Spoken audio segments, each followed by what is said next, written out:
Bismillahirrahmanirrahim. Assalamualaikum warahmatullahi wabarakatuh.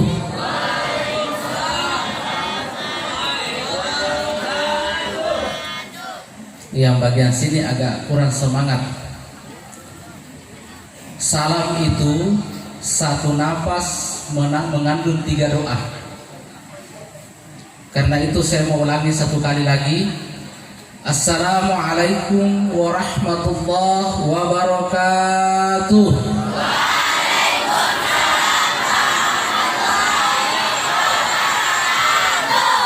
Ini baru santri kalau begini.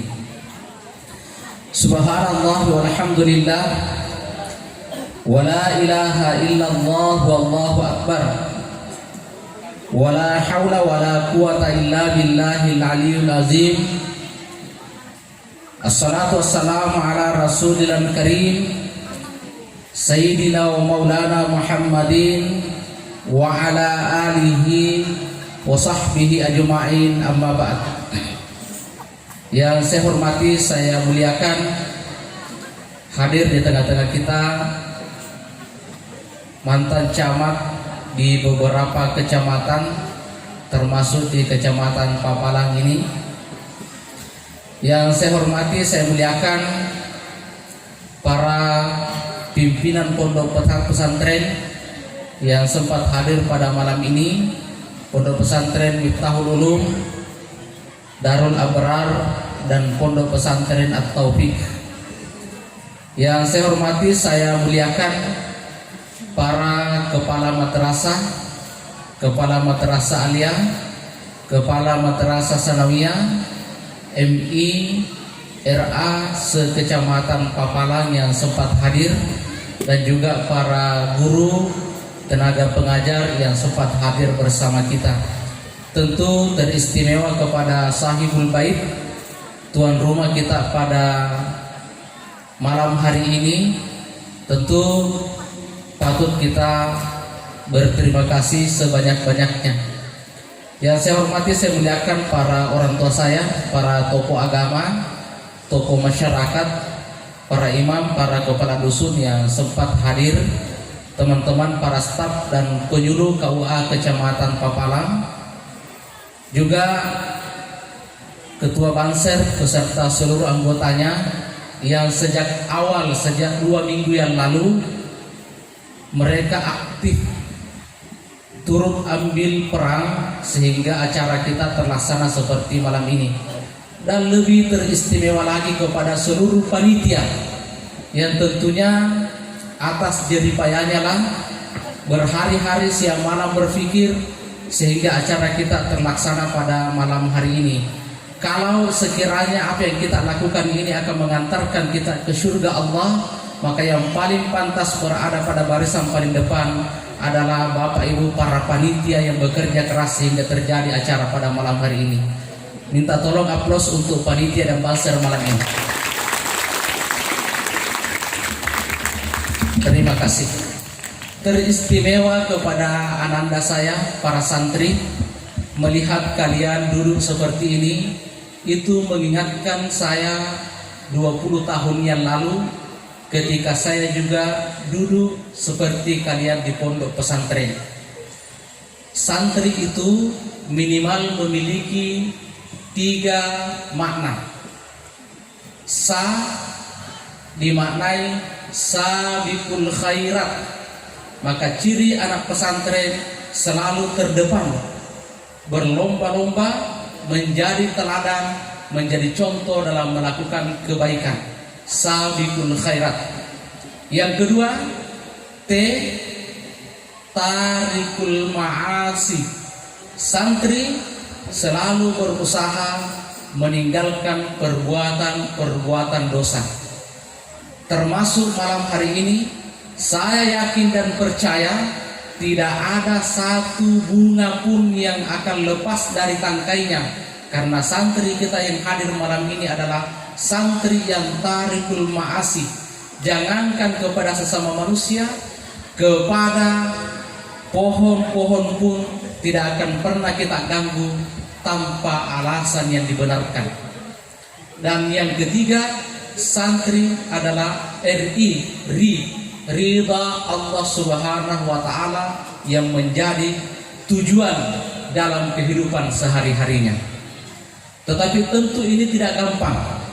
Apalagi hidup di zaman seperti sekarang ini, tantangan dan rintangan yang kita hadapi sangat berat.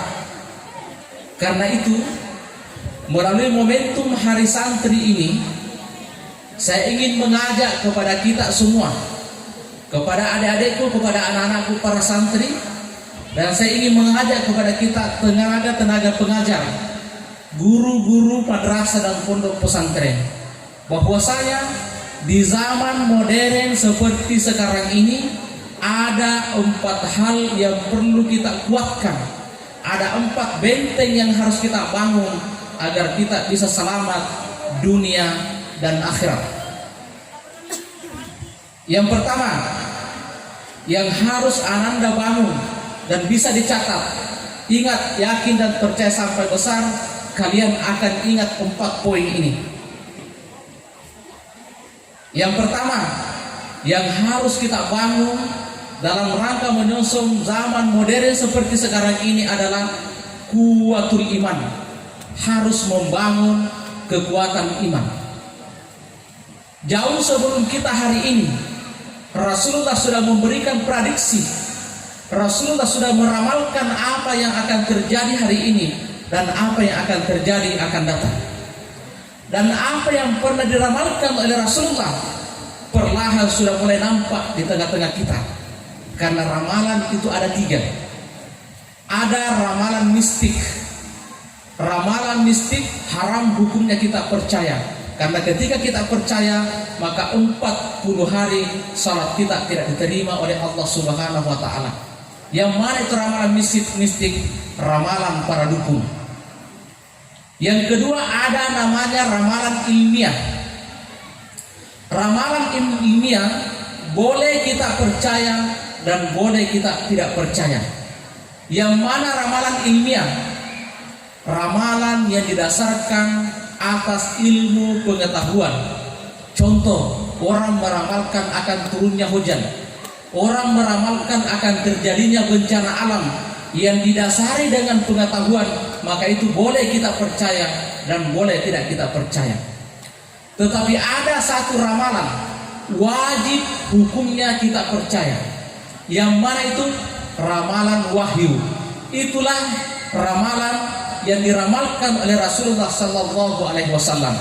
Apa yang akan terjadi hari ini, apa yang akan terjadi yang akan datang, yang akan menjadi tanda-tanda kehancuran zaman, semua sudah diramalkan oleh Rasulullah dan itu pasti akan terjadi. Bahkan hari ini kalau kita mau jujur, sudah banyak yang terjadi di tengah-tengah kita.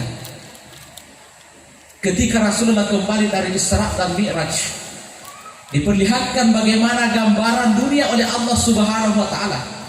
Diperlihatkan bagaimana gambaran neraka oleh Allah Subhanahu wa taala. Diperlihatkan bagaimana gambaran surga oleh Allah Subhanahu wa taala. Maka kalimat yang keluar dari lisan Rasulullah, la akhafu alaikumud dunya walakin akhafu alaikumul iman.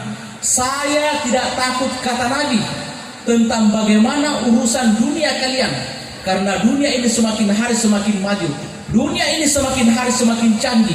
Tetapi Rasulullah mengatakan, walakin akhafu alaikumul iman. Tetapi saya khawatir ketika dunia semakin maju, iman kalian semakin merosot. Dan inilah yang terjadi hari ini. Maka penting adanya kita bangun kekuatan iman, dan disinilah tempatnya kita membangun kekuatan itu di lingkungan pondok pesantren dan madrasah-madrasah yang tempat kita belajar hari ini. Contoh pengaruh terbesar dalam kehidupan kita hari ini adalah pengaruh HP yang banyak terjadi di kalangan kita. 2 hari yang lalu saya buka Facebook, ada status anak yang baru berusia sekitar 13 sampai 14 tahun. Apa bunyi statusnya?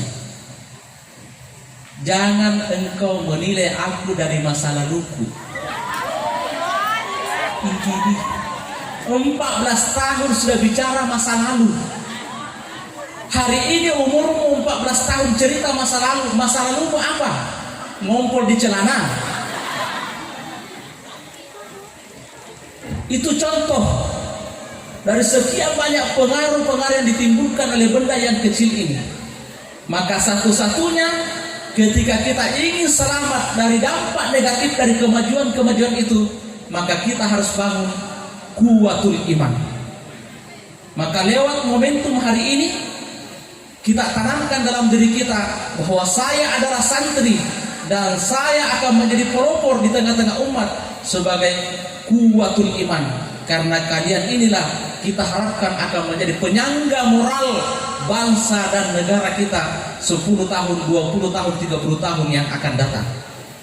Itu yang pertama. Yang harus kita bangun adalah kuwatul iman.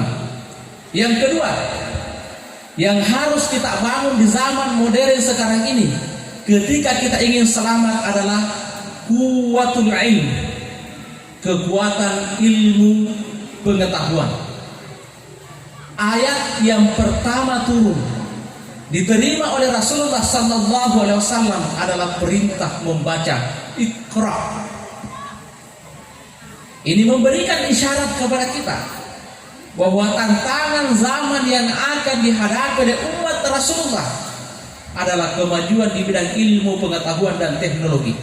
Apa yang terjadi hari ini tidak pernah terbayangkan oleh umat-umat terdahulu. Dulu begitu sulitnya kita menerima informasi maupun menyampaikan informasi keluar. Tetapi seiring perkembangan ilmu pengetahuan dan teknologi hari ini, semuanya berjalan begitu cepat. Dunia yang kita tempati hari ini itu bundar dan 24 jam tidak pernah berhenti berputar. Dan seiring berjalannya waktu, berputarnya bumi, terjadi perkembangan dari waktu ke waktu, kemajuan dari detik ke detik. Yang artinya kalau kita ini manusia tidak setiap detik menambah potensi diri kita, menambah ilmu pengetahuan kita, menambah keterampilan kita, maka cepat atau lambat kita akan tertinggal oleh kemajuan zaman. Sekitar 1 tahun yang lalu saya mengikuti salah satu diklat di Makassar. Ada pemateri dari Jakarta mengatakan begini, hari ini kalau ada PNS ASN atau ada guru yang tidak bisa membuka laptop, yang tidak bisa memanfaatkan fasilitas internet, itu sama posisinya dengan guru atau ASN yang buta huruf 10-20 tahun yang lalu. Maka Sayyidina Ali mengatakan, "Allimu auladakum ghaira ma ullimtum fa innahum khuliqu li zamanin ghairi zamanikum." Berikan keterampilan, berikan pendidikan, berikan skill kepada anak keturunanmu, kepada generasimu, karena sesungguhnya mereka diciptakan oleh Allah untuk zaman yang tantangannya jauh lebih berat daripada tantangan dan rintangan yang kita hadapi hari ini. Maka ketika kita ingin selamat dari kemajuan zaman yang terjadi hari ini berubah begitu cepat, maka yang kalian harus lakukan adalah kuwatul ilm. Dan disinilah tempatnya kalian, di pondok pesantren inilah, di madrasah-madrasah inilah tempat kalian dengan usia seperti kalian ini. Maka saat inilah saat yang paling tepat kalian membangun kuwatul ilm. Saya dulu 10 tahun belajar di pesantren, dan baru hari ini saya rasakan betapa ruginya saya 10 tahun karena hanya sebatas ini pengetahuan yang bisa kita peroleh di pesantren. Maka manfaatkan kesempatan yang Ananda semua miliki hari ini. Kemudian yang ketiga, yang harus kita bangun di zaman modern seperti sekarang ini adalah kuwatul ittihad. Kuwatul ittihad, membangun kekuatan persatuan. Mayoritas kita sebagai umat Islam di tanah Indonesia ini tidak menjamin kekuatan kita kalau kita bercerai-berai, kalau kita tidak bisa membangun persatuan. Bersatu bukan berarti bahwa kita mengingkari perbedaan. Karena mengingkari perbedaan itu artinya kita mengingkari kodrat kita. Tetapi bersatu adalah bisa mencari titik persamaan di tengah-tengah perbedaan. Kita tidak menyalahkan ketika ada saudara-saudara kita yang punya pendapat yang berbeda dengan pendapat kita. Yang kita sayangkan ketika ada saudara-saudara kita yang mengklaim bahwa dialah yang paling benar, sehingga dengan mudahnya dia membid'ahkan, mengkafirkan orang lain. Itu sesungguhnya yang kita sayangkan. Biar bagaimana kita umat Islam sebagai umat yang mayoritas, kalau kita tidak bisa membangun persatuan, maka kita akan seperti apa yang diramalkan oleh Rasulullah. Kagusa'us sail bal antum katsirun. Kalian pada hari itu banyak kata Nabi, tetapi kalian kagusa'us sail, posisinya hanya seperti busa air yang bisa terombang-ambing ke sana kemari, tidak memiliki kekuatan. Kenapa? Karena kita tidak memiliki persatuan. Karena itu boleh kita berbeda, tetapi kita harus singkirkan perbedaan itu demi kepentingan yang lebih besar, mengenyampingkan kepentingan pribadi dan golongan demi untuk kepentingan yang lebih besar. Maka yang harus kita bangun sebagai umat yang mayoritas adalah kuwatul ittihad. Kemudian yang terakhir, saya tidak terlalu panjang karena saya sendiri sudah pegang lutut saya. Yang keempat atau yang terakhir yang penting kita bangun adalah kuwatul khuluq, membangun budaya Islami. Ini kita sebagai umat yang mayoritas di Indonesia, tetapi terkadang kita tidak bangga dengan budaya Islam yang begitu sopan, yang begitu sempurna. Contoh cara berpakaian, tampil dengan kondisi seperti ini, penampilan seperti ini luar biasa.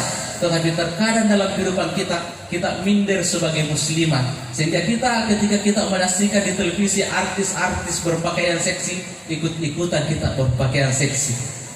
Artis yang namanya artis, model apapun pakaian yang dia pakai pasti kelihatan cantik. Mau pakai panjang, cantik. Mau pakai pendek, cantik. Tapi kita yang hidup di desa mau ikut-ikut dengan artis, bukan menampakkan kecantikan, malah menampakkan aib kita. Artis itu dari ujung kaki sampai ujung rambut mulus. Kita yang setiap hari ke sawah, setiap hari ke kebun, di betis kita apa? Ada bekas gigitan nyamuk. Di situ banyak mor-mornya. Lalu itu yang kita mau nampakkan. Maka kita harus bangga dengan budaya Islam. Maka ini yang harus kita bangun dalam kehidupan kita sehari-hari. Orang Barat tinggi, putih, kulitnya putih, rambutnya kuning, itu nyambung. Orang Indonesia sudah pendek, hitam, mau juga kuning rambutnya. Akhirnya dicat rambutnya. Apa yang terjadi? Akhirnya seperti kue coklat brownies, hitam di bawah, kuning di atas. Padahal kita sudah punya budaya Islam yang luar biasa dan patut kita banggakan, dan insya Allah akan menjamin kita selamat dunia dan akhirat. Maka saya akan ulangi lagi, yang harus adik-adik bangun hari ini dalam rangka menyongsong perkembangan zaman yang begitu cepat. Yang pertama adalah kuwatul iman. Yang kedua, kuwatul ilm, kekuatan ilmu. Yang ketiga, kuatkan persatuan atau kuwatul ittihad. Dan yang keempat adalah kuwatul khuluq, bangun budaya Islam dalam kehidupan kita sehari-hari. Bagaimana Islam mengajarkan kita ketika makan, bagaimana Islam mengajarkan kita dalam berpakaian, bagaimana Islam mengajarkan kita bagaimana menghormati orang tua, bagaimana Islam mengajarkan kita bagaimana kita menghormati guru kita. Itu yang harus kita bangun saat ini dan harus kita perkuat. Saya tidak berani terlalu panjang karena ada ceritanya, tukang ojek masuk surga, ustaz masuk neraka. Kenapa bisa? Dicari masalahnya di mana? Ternyata itu ustaz kalau ceramah terlalu lama, akhirnya orang tidur di belakang. Orang tidur lupa kepada Allah. Gara-gara ustaznya ceramah terlalu lama, orang lupa kepada Allah. Akhirnya ustaznya masuk neraka karena mengantar orang lupa kepada Allah. Kenapa tukang ojeknya masuk surga? Ternyata tukang ojeknya pembalap. Setiap orang dibonceng pasti ingat kepada Allah. Astagfirullah, astagfirullah. Ketakutan orang dibonceng. Gara-gara dia membuat orang ingat kepada Allah, maka dia masuk surga. Tapi sebentar yang bawa motor dengan bawa mobil jangan dibalap dengan alasan mau masuk surga, jangan sampai masuk jurang. Sekian dan terima kasih. Wassalamualaikum warahmatullahi wabarakatuh.